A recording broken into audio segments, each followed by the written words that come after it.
കാറ്റത്തെ കിളിക്കൂട് സീരിയലിന്റെ latest episode review ആണ് പറയുന്നത്.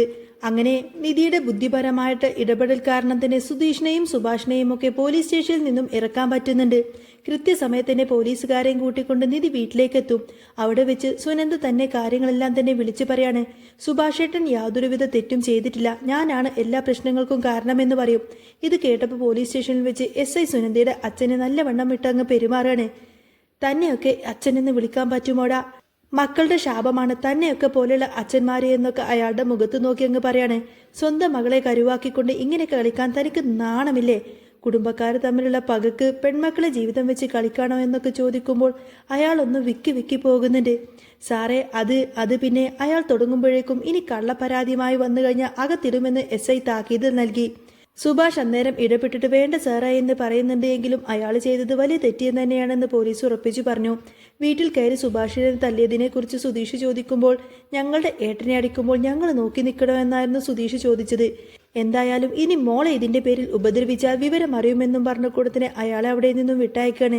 അതിനുശേഷം പോലീസ് സുഭാഷിനോടും കൂട്ടരോടും പറയുന്നുണ്ട്, ഈ കുട്ടി അതായത് നിധി കൃത്യസമയത്ത് വന്നതുകൊണ്ട് മാത്രം നിങ്ങൾ രക്ഷപ്പെട്ടു, അല്ലെങ്കിൽ കള്ളക്കേസിൽ നിങ്ങൾ അകത്ത് കടന്നേനെ എന്ന് പറയും. ഇവൾ നല്ല ബുദ്ധിമതിയാണെന്നും ഇങ്ങനെ ഒരു കുട്ടി വീട്ടിലുള്ളത് ഭാഗ്യമാണെന്നൊക്കെ പോലീസുകാരൻ പറയുമ്പോൾ എല്ലാവർക്കും അത് ഭയങ്കര സന്തോഷമായി. വീട്ടിലേക്ക് തിരിച്ചെത്തിയപ്പോൾ നികേഷ് പറയുന്നുണ്ട്, ഏട്ടത്തി ഉള്ളത് കൊണ്ട് മാത്രമാ ഞങ്ങളിപ്പോൾ ഇങ്ങനെ ഈ ഒരു കേസിൽ നിന്ന് മൂരിപ്പോകുന്നത്. സത്യം പറഞ്ഞാൽ ആരും ഇത് പ്രതീക്ഷിച്ചിരുന്നില്ല. സുഭാഷും അത് സമ്മതിച്ചു. നിധി ഇല്ലായിരുന്നുവെങ്കിൽ ഇന്ന് ഞങ്ങൾ പുറംലോകം കാണില്ലായിരുന്നു. സാധാരണ ഞങ്ങൾക്കൊരാപത്ത് വരുമ്പോൾ ചിരിക്കാനേ ആളുണ്ടാവൂ, കൂടെ നിൽക്കാനും ആരും തന്നെ വരില്ലായിരുന്നു എന്ന് സുഭാഷ് വൈകാരികമായി പറഞ്ഞു. തന്റെ ഭാര്യയാണ് എല്ലാവരെയും രക്ഷിച്ചത് എന്നോർക്കുമ്പോൾ സുധീഷിന്റെ ഉള്ളിൽ അഭിമാനമായിരുന്നു. പക്ഷേ നിധി പറഞ്ഞു, സുനന്ദ സത്യം പറഞ്ഞതുകൊണ്ട് മാത്രമാണ് കാര്യങ്ങളെല്ലാം എളുപ്പമായത്. അത് കേട്ട് ഹരീഷിന് ദേഷ്യം വന്നു. എല്ലാത്തിനും കാരണം അവളല്ലേ? അവൾ ഈ വീട്ടിലേക്ക് വന്നില്ലായിരുന്നുവെങ്കിൽ ഈ പ്രശ്നമൊന്നും തന്നെ ഉണ്ടാവില്ലായിരുന്നല്ലോ എന്ന് പറഞ്ഞു. 19 വയസ്സിനുള്ളിൽ തന്നെ പോലീസ് സ്റ്റേഷനിൽ കയറ്റിയ സുനന്ദയെ വെറുതെ വിടില്ല എന്നും നികേഷും കടുപ്പിച്ച് പറയുന്നുണ്ട്. പക്ഷേ നിധി അവരെ തിരുത്തി. അവളെ മാത്രം കുറ്റപ്പെടുത്തിയിട്ട് കാര്യമില്ല, അവളുടെ സാഹചര്യം അതായി പോയി.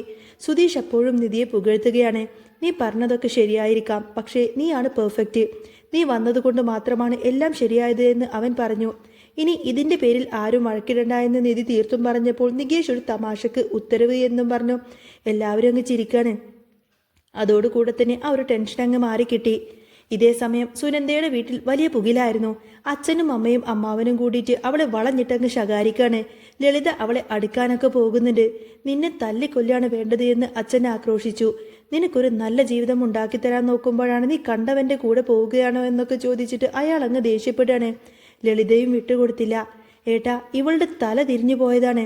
കുടുംബത്തിനോടും അച്ഛനോടും ലേശമെങ്കിലും സ്നേഹമുണ്ടായിരുന്നുവെങ്കിൽ അവനെ പോലൊരുത്തനെ പ്രേമിക്കില്ലായിരുന്നു എന്ന് അവൾ പറഞ്ഞു.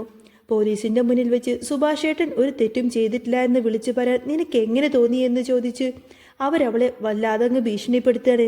കുറച്ചു കഴിയുമ്പോൾ ചെക്കനും കൂട്ടരും അവളെ പെണ്ണ് കാണാൻ വേണ്ടിയിട്ട് അങ്ങോട്ടേക്ക് വരും. അപ്പോഴത്തേക്കും മുഖമൊക്കെ തുടിച്ച് മര്യാദക്ക് റെഡിയായി വന്നില്ല എങ്കിൽ നിന്നെ ജീവനോടെ വെച്ചേക്കില്ല എന്ന് അച്ഛൻ പറഞ്ഞു. അന്നേരം ചെറുക്കന്റെ വീട്ടുകാരെ വിളിച്ചു. അവർ എത്തിയെന്ന് പറഞ്ഞു. ലളിത പോകുന്നതിനു മുൻപേ തന്നെ ഒന്നുകൂടി പറഞ്ഞു, കരഞ്ഞ മുഖവുമായിട്ട് നീ എങ്ങാനും അങ്ങോട്ടേക്ക് വന്നു കഴിഞ്ഞാൽ എന്റെ മറ്റൊരു മുഖം നീ കാണുമെന്നൊക്കെ പറഞ്ഞ് സുനന്ദയെ ഭീഷണിപ്പെടുത്തി. സുനന്ദക്കാണെങ്കിൽ കരച്ചിലടക്കാൻ പറ്റുന്നില്ല. സുഭാഷിനെ അല്ലാതെ മറ്റൊരാളെ പറ്റിയിട്ട് ഭർത്താവായിട്ട് അവൾക്ക് ചിന്തിക്കാൻ പോലും കഴിയുമായിരുന്നില്ല. പിന്നീട് അങ്ങനെ ചെക്കനും അച്ഛനൊക്കെ അങ്ങോട്ടേക്ക് വന്നു. അവരെ സ്വീകരിച്ച് അകത്തേക്കിരുത്തി. മുഹൂർത്തം തെറ്റുന്നതിന് മുൻപേ തന്നെ പെണ്ണിനെ കാണണമെന്ന് ചെക്കന്റെ അമ്മ പറഞ്ഞപ്പോൾ ലളിത അകത്തേക്ക് പോയി സുനന്ദയെ വിരട്ടി പുറത്തേക്ക് കൊണ്ടുവരികയാണ്. ചെക്കൻ അവളെ നേരത്തെ തന്നെ ഇഷ്ടപ്പെട്ടതാണ്. അതുകൊണ്ട് അയാൾക്ക് സന്തോഷമായി. സങ്കടങ്ങളെല്ലാം തന്നെ ഉള്ളിലൊതുക്കിക്കൊണ്ട് തന്നെ സുനന്ദ അവർക്ക് വേണ്ടിയിട്ട് ചായ കൊണ്ടുവന്നു കൊടുത്തു. ചെക്കൻ അവളെ നോക്കി ചിരിക്കുന്നുണ്ട് എങ്കിലും സുനന്ദക്ക് ചിരിക്കാൻ പോലും പറ്റുന്നില്ല.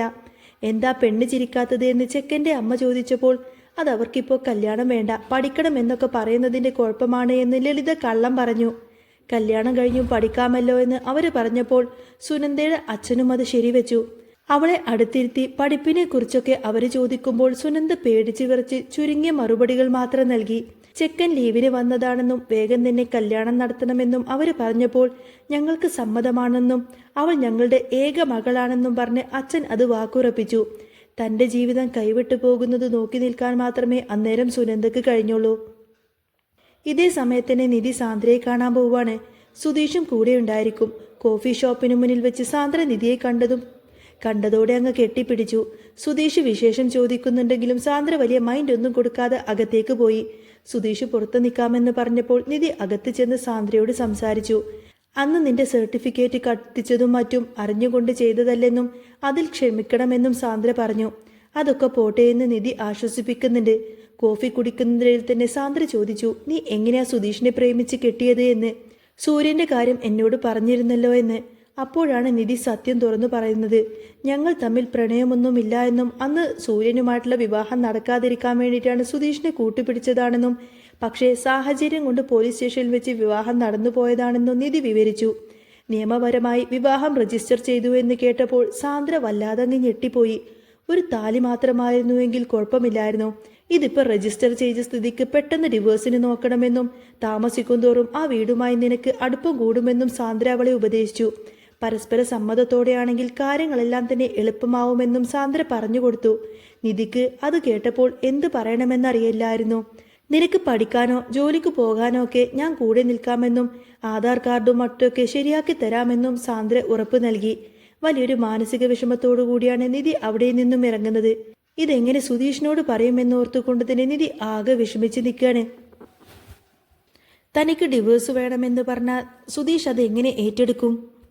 അതുപോലെ തന്നെ എത്രയും പെട്ടെന്ന് തന്നെ ഒരു ജോലി കണ്ടെത്തണം, ആ വീട്ടിൽ നിന്നും പതിയെ ഇറങ്ങിപ്പോരണം. ആ ഒരു ചിന്ത മാത്രമായിരിക്കും നിധിയുടെ മനസ്സിൽ. സാന്ദ്രയുടെ വാക്കുകൾ നിധിയുടെ ഉള്ളിൽ വലിയൊരു കൊടുങ്കാറ്റാണ് ഉണ്ടാക്കിയത്. ആ കോഫി ഷോപ്പിൽ നിന്നും പുറത്തേക്ക് ഇറങ്ങുമ്പോൾ അവൾ സുധീഷിന്റെ മുഖത്തേക്ക് നോക്കാൻ പോലും മടി തോന്നി. താൻ സ്നേഹത്തോടെയും ബഹുമാനത്തോടെയും നോക്കിക്കാണുന്ന തൻ്റെ ഭർത്താവിനോട് നിയമപരമായി നമ്മൾ പിരിയണമെന്ന ആ ഒരു കാര്യം എങ്ങനെ പറയും? നിധിയുടെ ആ ഒരു നിശബ്ദത സുധീഷിനും മനസ്സിലാകുന്നുണ്ടായിരുന്നു. വഴിനീളെ സുധീഷ് പല തമാശകളും പറഞ്ഞു നോക്കിയെങ്കിലും നിധി ഗൗരവത്തിലായിരുന്നു. വീട്ടിലേക്ക് എത്തിയപ്പോൾ കണ്ട കാഴ്ച അതിലും ദയനീയമായിരുന്നു. സുനന്ദയുടെ കല്യാണം ഉറപ്പിച്ച വാർത്ത അറിഞ്ഞ് സുഭാഷ് ആകെ തകർന്നിരിക്കുകയാണ്. സുനന്ദയെ രക്ഷിക്കണമെന്നുണ്ട് എങ്കിലും ഒരു വശത്ത് പോലീസ് കേസും മറുഭാഗത്ത് കുടുംബത്തിന്റെ അഭിമാനവും അവരെ തളർത്തിക്കളഞ്ഞു. അതിനിടയിൽ സാന്ദ്ര ഉപദേശിച്ചതുപോലെ തന്നെ നിധി കാര്യങ്ങൾ സുധീഷിനോട് തുറന്നു പറയാൻ തീരുമാനിച്ചിരുന്നു. അന്ന് രാത്രി മുറ്റത്ത് നിൽക്കുമ്പോൾ നിധി പതിയെ ആ ഒരു വിഷയം അങ്ങ് അവതരിപ്പിച്ചു. സുധീഷേട്ടാ, നമ്മുടേതൊരു ആക്സിഡന്റൽ വിവാഹമായിരുന്നില്ലേ? നമ്മൾ രജിസ്റ്റർ ചെയ്തത് കൊണ്ട് തന്നെ എനിക്കിനി ജോലി കിട്ടാനോ പഠിക്കാനോ ഒക്കെ തന്നെ ബുദ്ധിമുട്ടായിരിക്കുമെന്നൊരു പേടി. നമുക്ക് നിയമപരമായിട്ട് ഒന്ന് മാറ്റി ചിന്തിച്ചാലോ എന്ന് ചോദിക്കാണ് നിധി. ഇത് കേട്ട ഉടനെ തന്നെ സുധീഷ് ഒന്ന് ഞെട്ടിയെങ്കിലും അവൻ വളരെ പക്വതയോടുകൂടിയാണ് പെരുമാറിയത്. നിനക്ക് നിന്റെ കരിയറും ജീവിതവുമാണ് വലുത് എങ്കിൽ ഞാനായിട്ടൊരിക്കലും അതിന് തടസ്സം വരില്ല എന്ന് അവൻ പറയുമ്പോൾ നിധിയുടെ ഉള്ളിൽ ഒരു വിങ്ങൽ അനുഭവപ്പെട്ടു. സ്നേഹം തിരിച്ചറിഞ്ഞു തുടങ്ങുന്ന നിമിഷങ്ങളാണല്ലോ വേർപിരിയലിനെ കുറിച്ച് ചിന്തിക്കുന്നത് എന്നോർത്ത് അവൾ നൊമ്പരപ്പെട്ടു. ഇതേ സമയത്ത് തന്നെ സുനന്ദയാണെങ്കിൽ മറ്റൊരു വിവാഹം ഉറപ്പിച്ചതുകൊണ്ട് തന്നെ കല്യാണത്തലേന്ന് എങ്ങനെയെങ്കിലും ആ വീട്ടിൽ നിന്നും ഇറങ്ങി ഓടാൻ ശ്രമിച്ചു. അവൾ നിസ്സഹായനായി വിളിക്കുന്നത് നിധിയെയാണ്. എന്നാൽ നിധിക്ക് അതിൽ നിന്നും സുനന്ദയെ താൽക്കാലികമായി രക്ഷിക്കാൻ മാത്രമേ കഴിഞ്ഞുള്ളൂ. പിന്നീട് അങ്ങനെ നിധിയുടെ സർട്ടിഫിക്കറ്റുകളെല്ലാം കത്തിച്ച സൂര്യൻ പ്രതികാരദാഹിയായി വീണ്ടും എത്തുന്നു. നിധിയും സുധീഷും പിരിയുന്നു എന്നറിഞ്ഞുകൊണ്ട് തന്നെ ആ ഒരു കാര്യം മുതലെടുക്കാൻ വേണ്ടിയിട്ടായിരിക്കും സൂര്യ ശ്രമിക്കുന്നത്. ഇതേ സമയത്തിന് സുഭാഷിന്റെ മനസ്സിൽ സുനന്ദ സ്ഥാനം പിടിച്ചിട്ടുണ്ടായിരുന്നു. സുനന്ദയെ മറ്റൊരു ജീവിതത്തിലേക്ക് വിട്ടുകൊടുക്കാതിരിക്കാൻ വേണ്ടിയിട്ട് സുഭാഷും സുധീഷിന്റെ അനിയന്മാരും ചേർന്നുകൊണ്ട് തന്നെ നടത്തുന്ന നീക്കങ്ങൾ കഥയെ കൂടുതൽ ആവേശകരമാക്കി. നിധി തന്റെ ലക്ഷ്യങ്ങളിലേക്ക് നടന്നു നീങ്ങുമോ, അതോ സുധീഷിനോടുള്ള ഇഷ്ടം കാരണം അവൾ ആ വീട്ടിൽ തന്നെ തുടരുമോ? സുനന്ദയും സുഭാഷും ഒന്നിക്കുമോ എന്ന ആ ഒരു കാര്യങ്ങളൊക്കെ ഇനി വരാൻ പോകുന്ന എപ്പിസോഡിൽ നമുക്ക് കാത്തിരുന്ന് കാണാട്ടോ. അപ്പോൾ നിങ്ങൾക്ക് ഈ ഒരു ചാനൽ ഇഷ്ടമാവുകയാണെങ്കിൽ സബ്സ്ക്രൈബ് ചെയ്യാനും സപ്പോർട്ട് ചെയ്യാനും മറക്കല്ലേ. നെക്സ്റ്റ് വീഡിയോ ഉടനെ വരാം. ബൈ.